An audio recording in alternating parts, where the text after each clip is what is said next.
It's early, but his performance at the World Juniors has caused some angst among Canucks Nation. So what is wrong with Vaseli Podkolzin?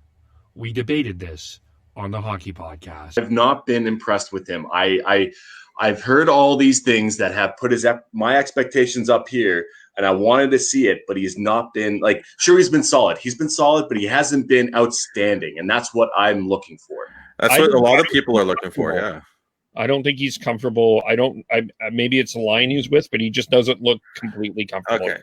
Before we might as well talk about this now. There's a couple things going on right now with Podkolzin. One, they seem to want to plant him in front of the net and use him as a net front presence when he needs to have the puck. And you see it every time he gets the puck. When he gets the puck, he's creating offensive chances. They need to get him off. They need to get him away from being the net front presence and give him the puck more. And two, the more I watch him, the more he's one of those players that looks to me like someone who's going to look better the higher up he plays, because he's going to play with more skilled players, and they're going to actually do something with what he gives them. He's not someone who's going to light the lamp.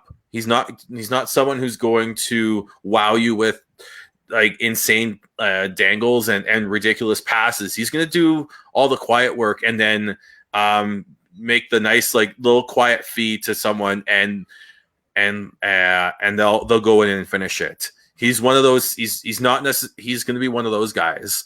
So I'm really looking forward to seeing him, not this season, but next season when he comes over to the Canucks, and hopefully they put him with Bo Horvat. And I think those two, the way they play, will mesh really well based off of the way they play will mesh well together. So he's one of those guys. So I just think he's not being used properly and maybe I don't know, maybe it's just them trying to build him into something a little more, because his leadership is being praised a lot by the Russian team.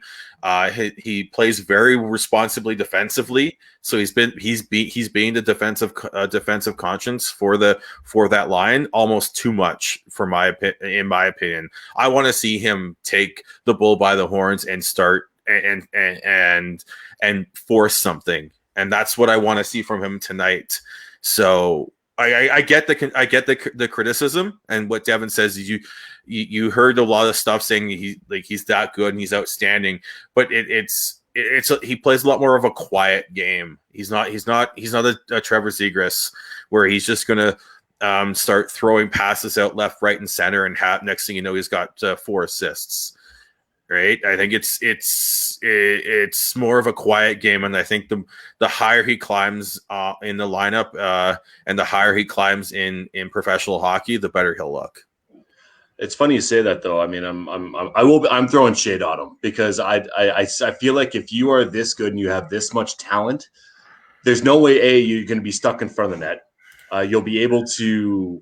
If you're that good, you will find the spots, you will find the quiet places, you will be able to create chances the way that he needs to. It really depends on whether or not he feels he is able to do what has made him successful, unless he's trying to put too much on his shoulders, which could be a potential too, that the pressure's getting to him a little bit. I'm not questioning his leadership skills. I just have a hard time when you say that he'll do better when he's with better players. I don't agree with, obviously he will, but anybody would up in Edmonton. They have freaking Zach Cassian with Connor McDavid up there, and anybody says that if you put anybody with McDavid, that they will make him better. And I feel like there's more flaws in his game as of right now, because I've never seen him play before. But everybody put my expectations up there to watch him, and he's not performed to what he's done. So then suddenly, okay, by the way, it's 2 goals for Podkolzin now. 2 goals for Podkolzin. Everything's saved. the savior of the Canucks Nation, the top prospect. He's amazing. He's great. You heard it here first, folks. Gord Howe 09 says he's fantastic. Okay, yeah. And I'm Beardy Canuck 03. Reminder, we are doing live recaps after every Canadian World Junior game on Facebook.com, The Hockey Podcast, YouTube.com, The Hockey Podcast. You can also subscribe wherever you get your podcasts.